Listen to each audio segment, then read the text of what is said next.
I wanted to go through a couple of standard error problems with you. This is a standard error word problem, just like the problem that I showed you in the video. This problem says that the heights of the 4 people in a small population are 50, 52, 54, and 56. I'm interested in what the mean height of this population equals, but I don't have enough time to record the heights of all 4 people in the population. So what I'm going to do is I'm going to randomly select a sample of 2 people from this population, record their 2 heights, and then calculate the mean height of my sample to estimate the mean height of the entire population.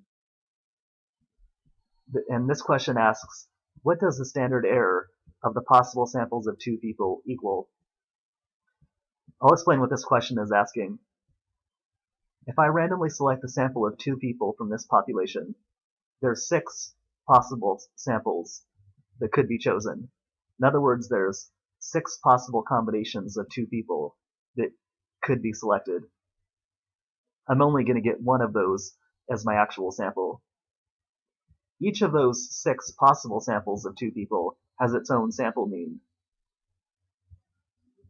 The standard error would just be the standard deviation of all 6 of those sample means. In the video I told you that the standard error is just the standard deviation of the sampling distribution. It's the standard deviation of the means of all possible samples that could be selected in the study. So we're going to go through both methods of finding the standard error. In the video I showed you 2 different methods. The first method involves calculating the means of all possible samples, and then calculating the standard deviation of the sample means. The second method is the standard error formula.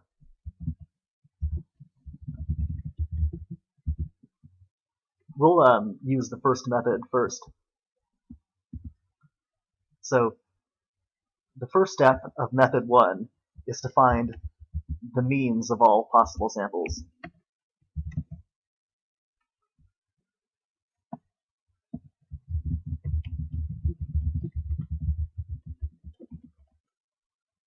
And this question says we want the standard error of the possible samples of 2 people. So we know that we're dealing with possible samples of 2 people.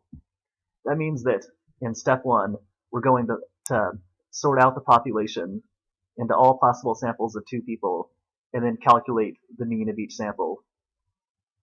It'll be helpful if I write the population over here just so we can see it. So the 4 people in the population have these heights. These are the heights of the 4 people in the population. Now let's sort this out into all possible samples of 2 people.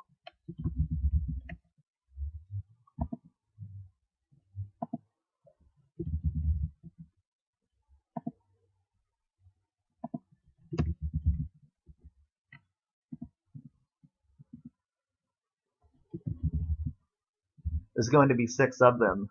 I'll explain why.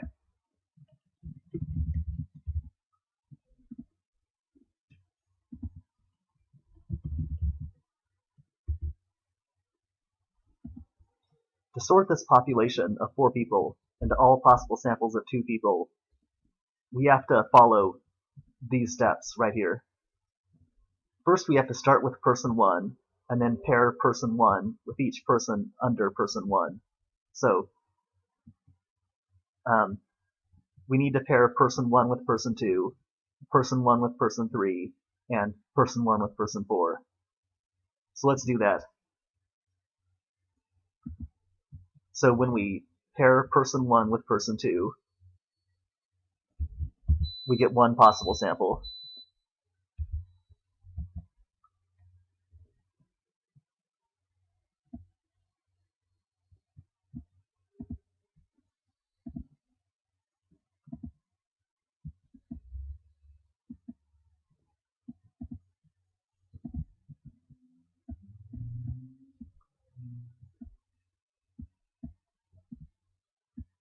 I'm just writing down some ID numbers so we can keep track of the different people in the population. So sample 1 the first possible sample is person 1 and person 2. The second possible sample is person 1 and person 3. And their two heights are 50 and 54.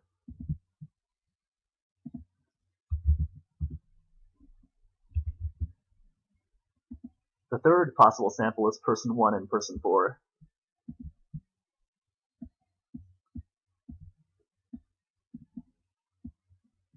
Their two heights are 50 and 56.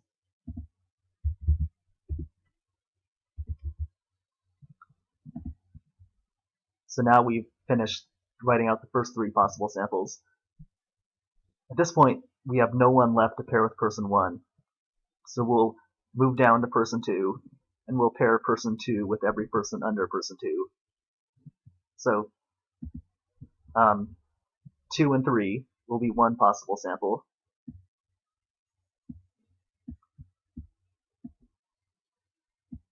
Their two heights are 52 and 54.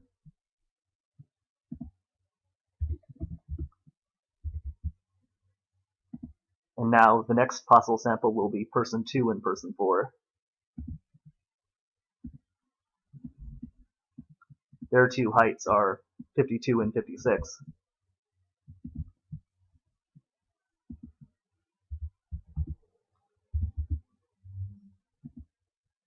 And we don't have anyone left to pair with person 2, so we'll move down to person 3. And we'll pair person 3 with each person under person 3. The only person under person 3 is person 4, which means that 3 and 4 will be our last possible sample.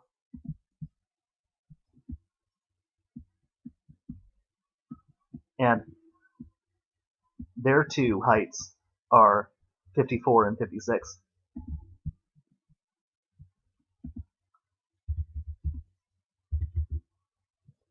So what we did to get the 6 possible samples is we did 1 2, 1 3, 1 4, 2 3, 2 4, and then 3 4.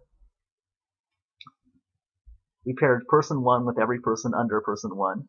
We paired person 2 with every person under person 2. And we paired person 3 with every person under person 3. So now we have our 6 possible samples. Now we can find the mean of each possible sample.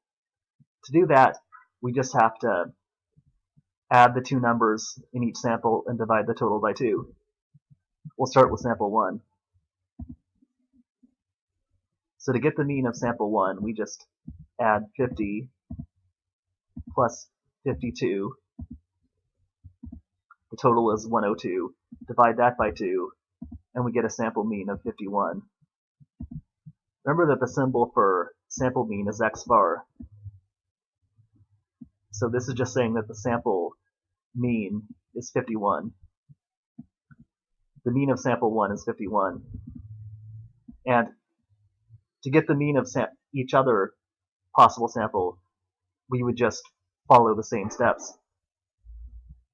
For each of these other samples, we just add the two numbers in the sample and divide the total by 2, and we get the sample mean. I won't show you the calculator for every possible sample because I think you already know what I'm doing. So if I add these two heights and divide the total by 2, the answer is 52. If I add these two heights and divide the total by 2, it's 53.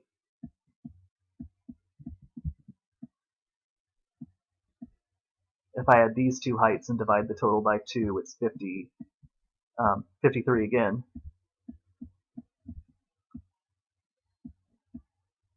If I add these two heights and divide the total by 2, it's 54. And if I add these two heights and divide the total by 2, it's 55. So I've finished step 1. I found the means of all possible samples of 2 people. The second step for method 1 is just finding the standard deviation of all of the sample means. these 6 sample means make up the sampling distribution for the sample size of 2, and the standard error that we're calculating is just the standard deviation of all 6 sample means in that sampling distribution.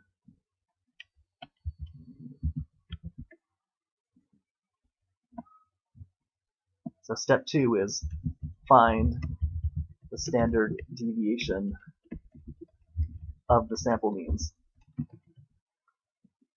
So we'll list out the sample means right here. So I just took these 6 sample means and I put them into a list right here. So it's remember this. So the sample means are 51, 52, 53, 53, 54, and 55. I put those 6 sample means into a list right here.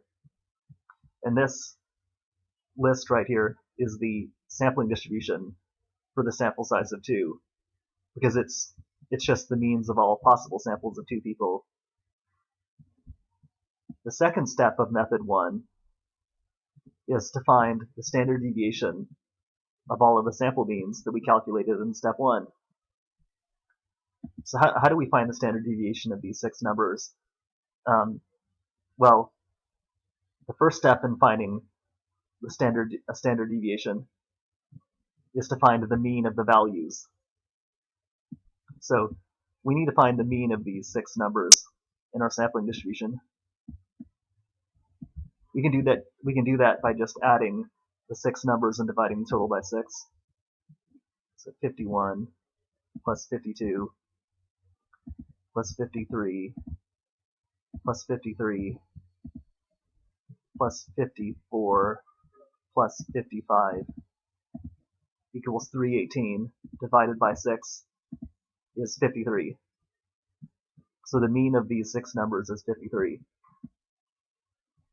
The next step in finding the standard deviation is just subtracting each value by the mean.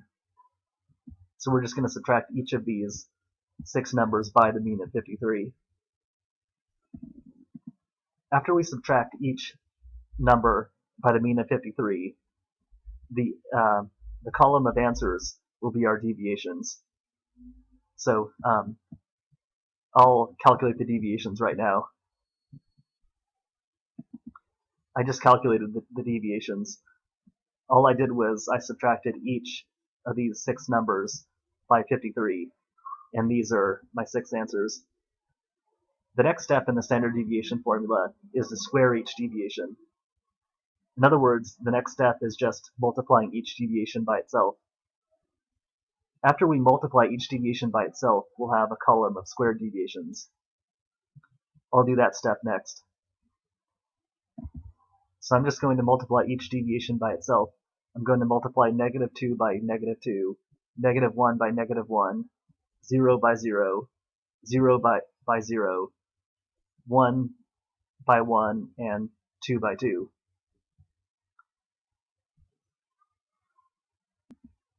I just finished multiplying each deviation by itself, and my column of answers is my column of squared deviations. So -2 times -2 is 4, -1 times -1 is 1, 0 times 0 is 0, 1 times 1 is 1, and 2 times 2 is 4. I just made a mistake. This is supposed to be 4. The next step in finding the standard deviation is finding the mean of the squared deviations. So I'm going to add the squared deviation column and divide the total by the number of squared deviations. So this column adds up to 10. If I added all 6 numbers, it would add up to 10. And now I'm going to divide by 6 because there's 6 of them.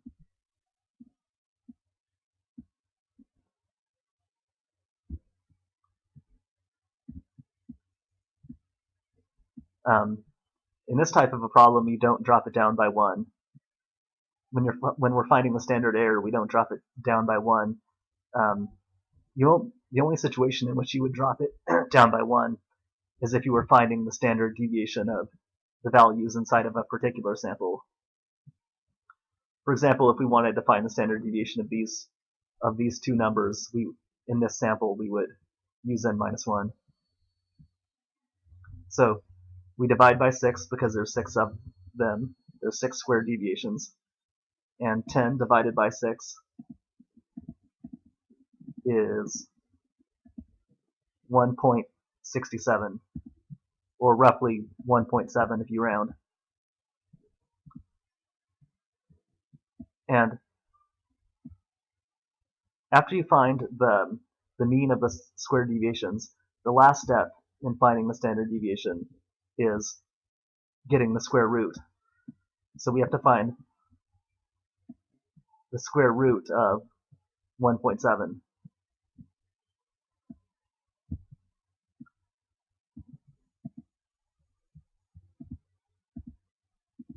And it comes out to, I have to hit the square root key, it's about 1.3.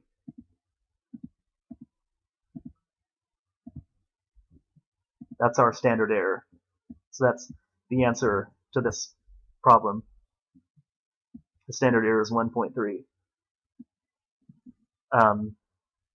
Now we're going to go through the second method of finding the standard error, which is using the standard error formula. And the first step of this method is finding the standard deviation of the population. Finding the standard deviation of the individual people in the population. Find the population standard deviation. To do that, we need to write out the values of all 4 population members.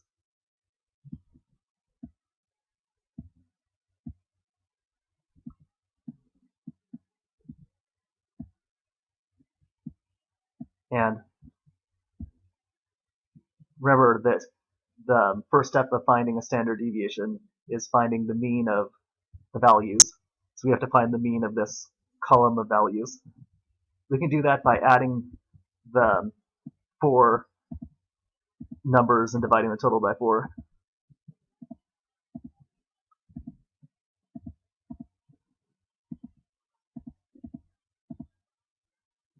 And the answer is 53.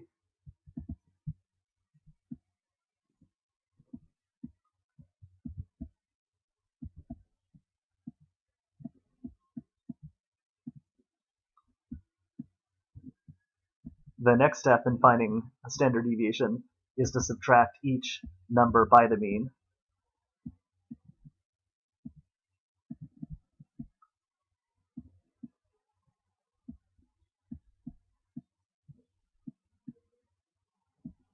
And when you subtract each number by the mean, the answers are called deviations. So I'll calculate the deviations right now.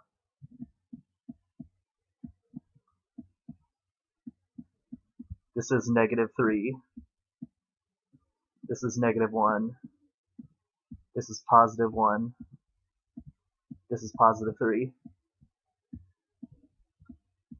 Next, we have to multiply each deviation by itself to get our column of squared deviations. That's the next step in the standard deviation formula.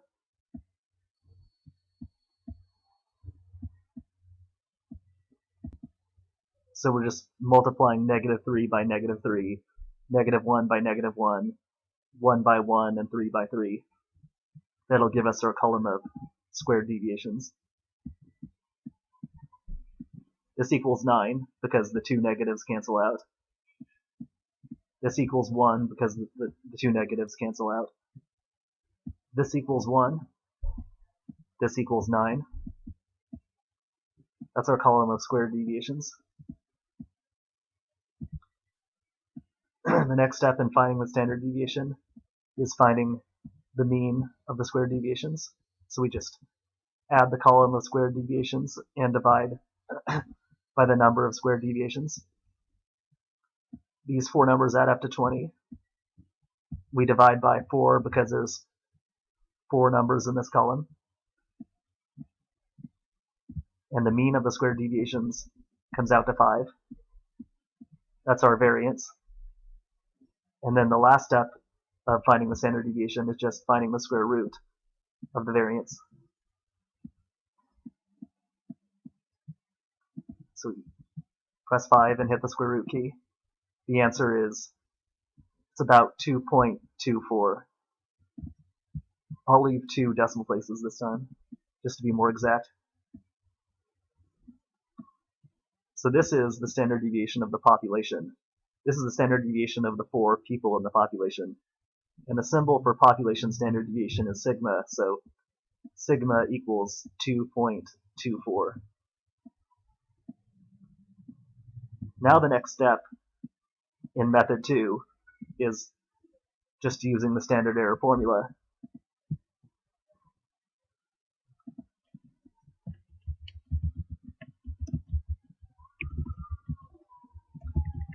The standard error formula is just this formula right here. It's the population standard deviation sigma divided by the square root of the sample size multiplied by the square root of the population size, which is capital N, minus the sample size, which is little n, over the population size, capital N, minus 1. We already have our population standard deviation, so we can plug that in right here for sigma. So we have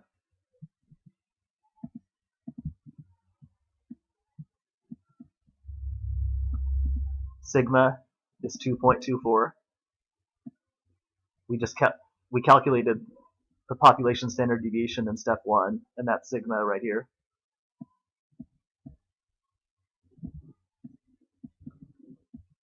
The sample size, little n, is 2 in this example, because we're dealing with all possible samples of 2 people.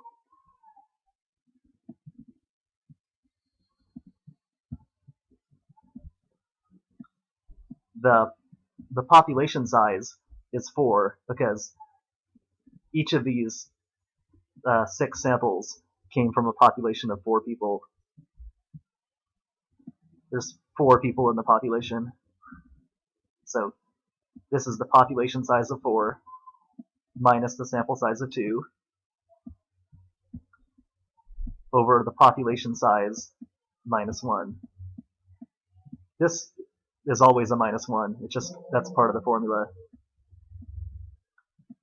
So now we need to work on this square root first. So 4 minus 2 equals 2, and 4 minus 1 equals 3.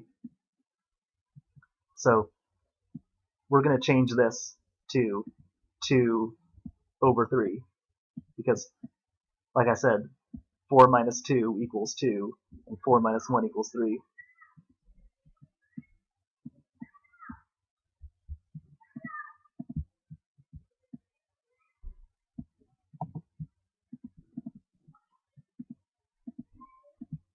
Next, we're going to divide inside of the square root sign.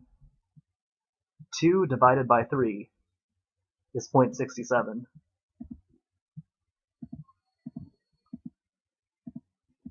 Roughly.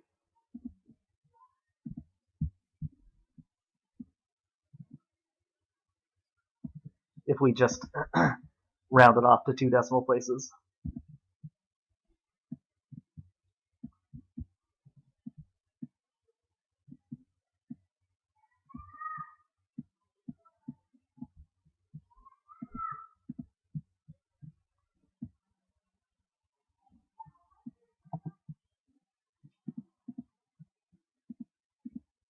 Next, we're going to find the square root of 0.67.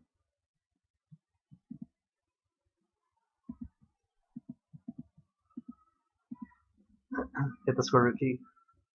It comes out to, well, 0.82 if we round it to 2 places.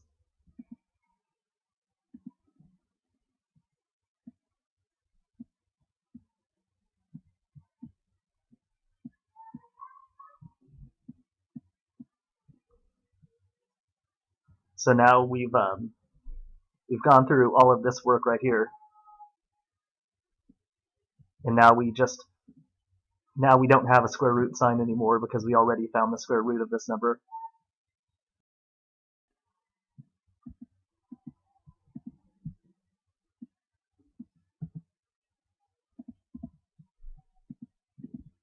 The next step is, well,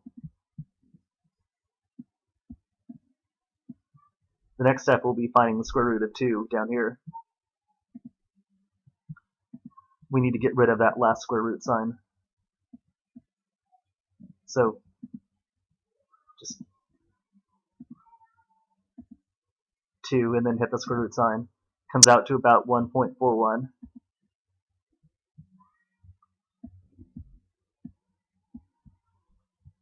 Now we're going to change this to a 1.41.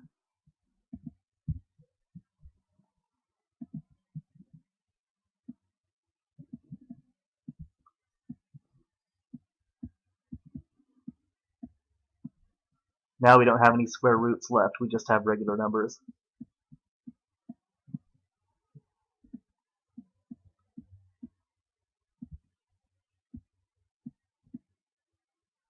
And now we want to get rid of this fraction. We can get rid of this fraction by just dividing the top by the bottom.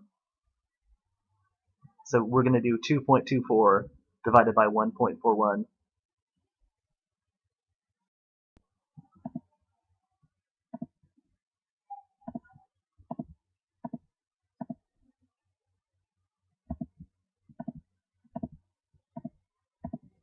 We divide, it comes out to about 1.59.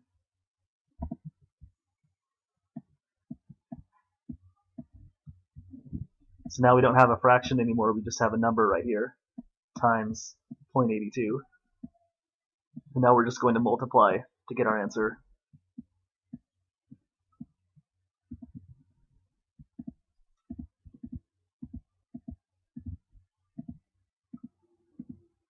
One 0.59 times 0.82 is about 1.3.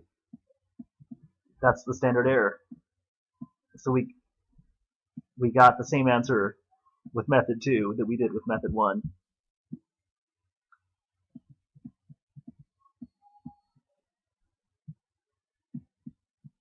So when we did method 1, we sorted the population into all possible samples of 2 people. We found the mean of each possible sample, and then we calculated the standard deviation of the 6 sample means.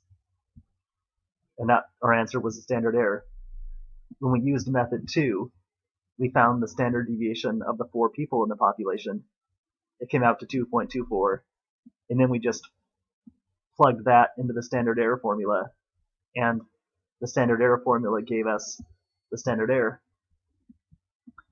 Now we'll go through one more problem, and we'll go through one more standard error problem, and just like before, we'll use both methods to find the answer.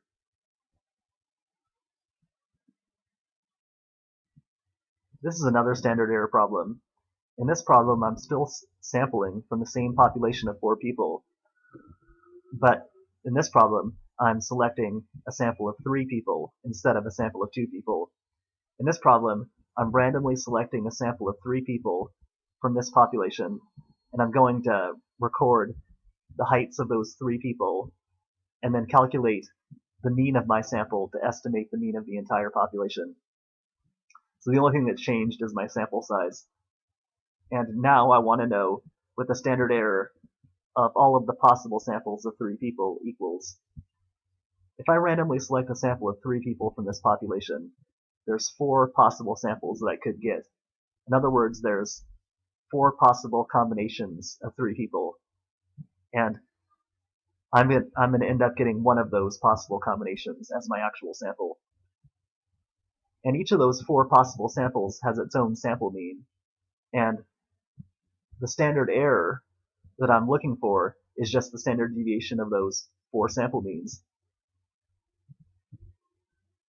So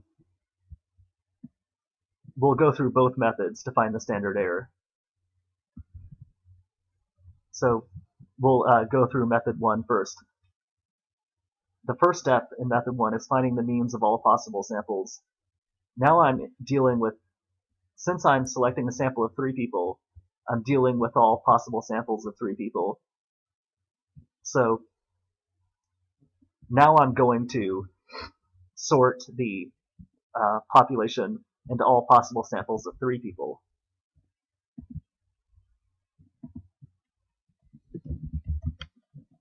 There's going to be 4 of them. I'll explain why.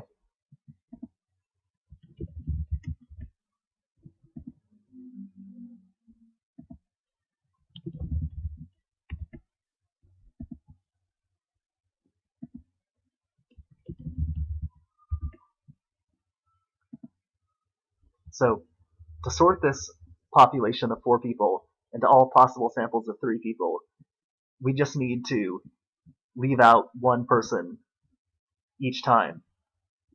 I'll explain what I mean. In sample 1, we'll leave out person 4. We'll just include persons 1, 2, and 3. In sample 2, we'll leave out person 3, so it'll just be 1, 2,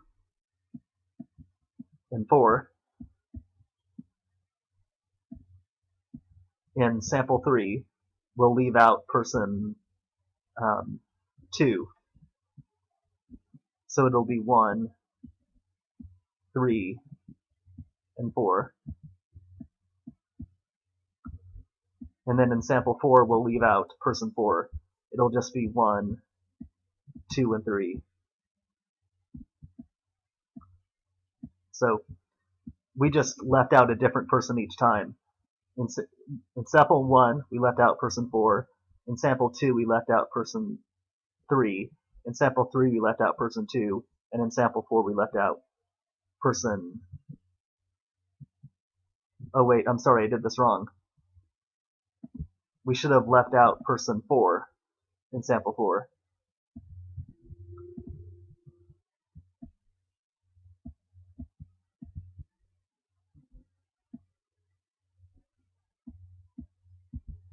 Yeah, so I'm sorry.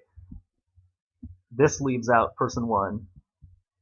I'm sorry, this leaves out person 4. This leaves out person 3.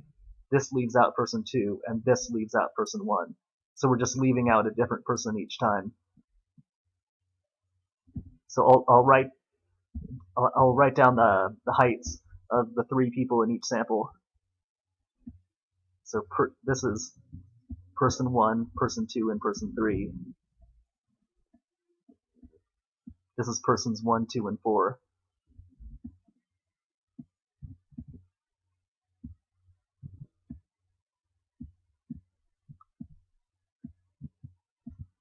This is person 1, 3, and 4.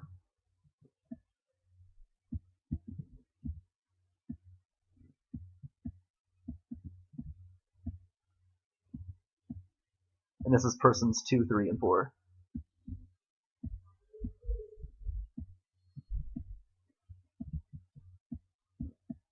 So we need to find the mean of each possible sample. To do that, we just add the 3 numbers in each sample and divide the total by 3. So let's see what we get when we add these 3 numbers and divide the total by 3.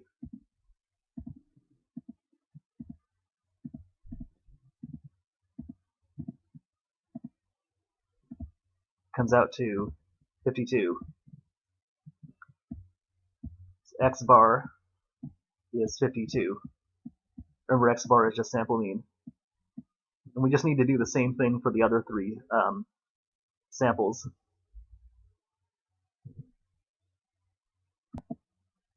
I already did the work. For each sample, I added the 3 numbers and divided the total by 3. So now I have all 4 sample means. So I added these 3 numbers and divided the total by 3. I added these 3 numbers and divided the total by 3.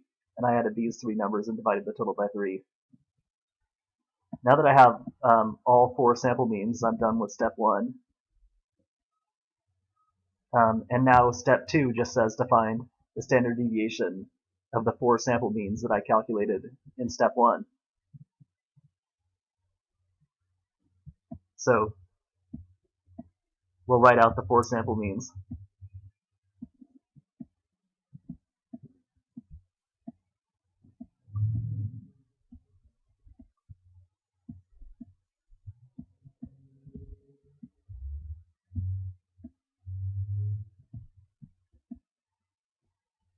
So we're going to find the standard deviation of these 4 numbers. Remember that the first step of finding the standard deviation is just finding the mean of the values. So we just need to find the mean of these 4 numbers.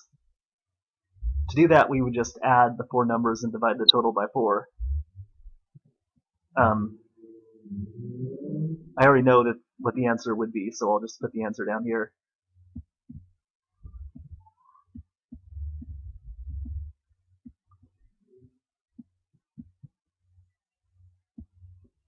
So we know the mean is 53. So we just have to subtract each number by 53 to get the deviations. I just finished the work. I subtracted each of the 4 numbers by 53, and I got these deviations. So what we've done so far is we've calculated the means of all possible samples of 3, and we got these 4 sample means in step 1. Then we listed out those 4 sample means right here, and then we just calculated we calculated the mean of the 4 sample means. We added these 4 numbers and divided by 4, and it came out to 53. We subtracted each value by the mean of 53. And then these answers are the deviations. Now we have to multiply each deviation by itself to get the squared deviations. So we're just multiplying each deviation by itself. -1 times -1, -0.33 times -0.33, 0.33 times 0.33, and 1 times 1. After we multiply each deviation by itself, the answers will be our squared deviations. So -1 times -1 is 1. -0.33 times -0.33, well, that's really just 0.33 times 0.33. We don't have to worry about the negative signs because they cancel out anyway. So 0.33 times 0.33 is 0.1089. We'll just round it off to 0.11.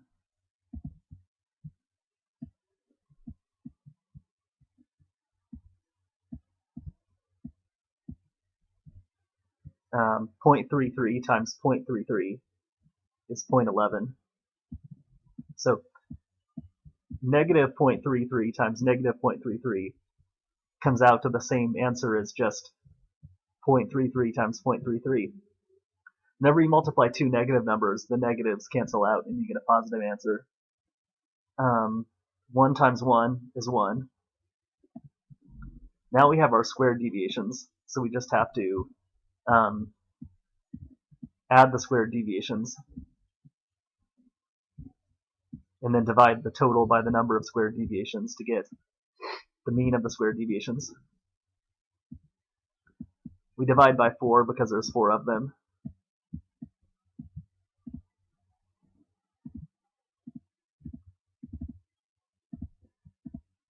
The answer is 0.555.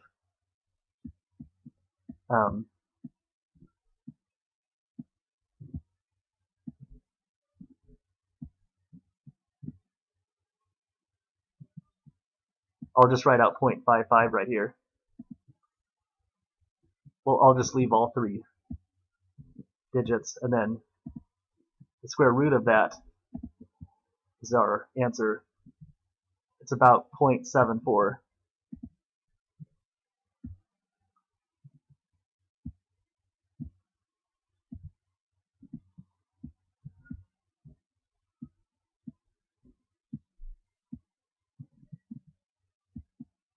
That's the standard error. So we went through method 1, we calculated the mean of each possible sample of 3 people, and then we just calculated the standard deviation of the sample means, and that's the standard error. Now, method 2 will be using the standard error formula. I left all of this work that we did in the first problem because it would just be the same work over again, because in this problem, the 4 population members haven't changed. These 4 numbers are still the same. So the population standard deviation hasn't changed. It's still just a standard deviation of these same 4 numbers. So the population standard deviation is still 2.24. The only thing that's going to change is step 2, which is actually using the formula. So in step 2, so I'm going to separate this out because this was all from the old method. This is our new work right here. So we're still going to plug in our population standard deviation of 2.24. It's still just the standard deviation of the 4 people in the population.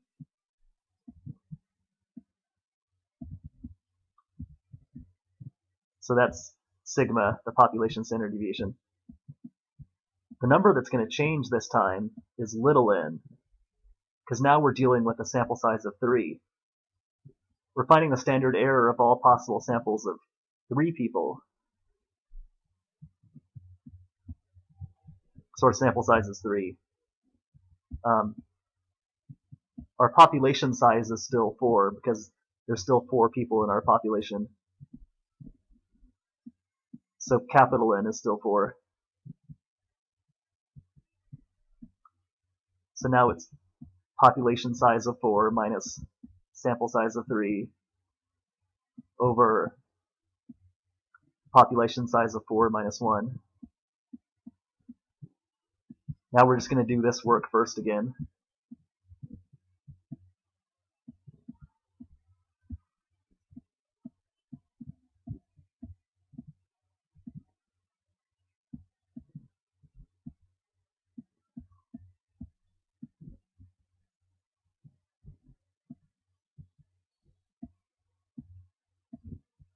So 4 minus 3 is 1. 4 minus 1 is 3. Now we have 1 over 3 in here.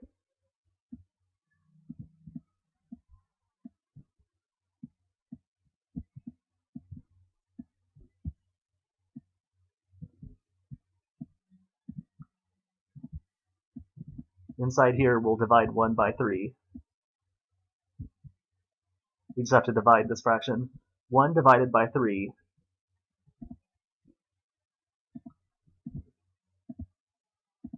is about 0.33.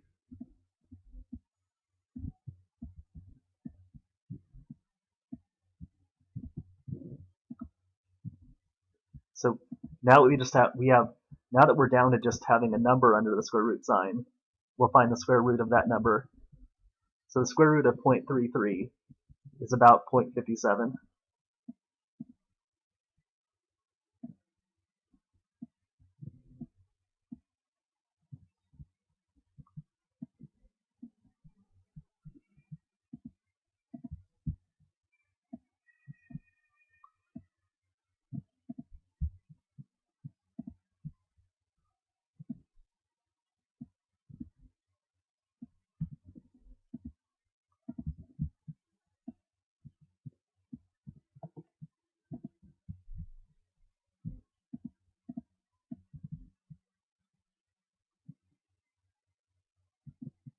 So here's the so now we're finished with this part right here, because we already found the square root.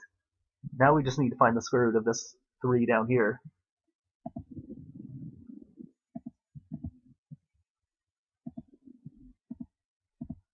This is 1.73.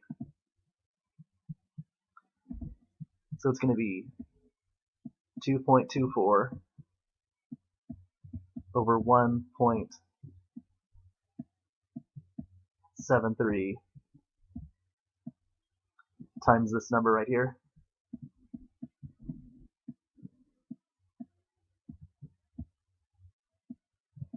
Now we just need to divide these two numbers to get rid of the fraction.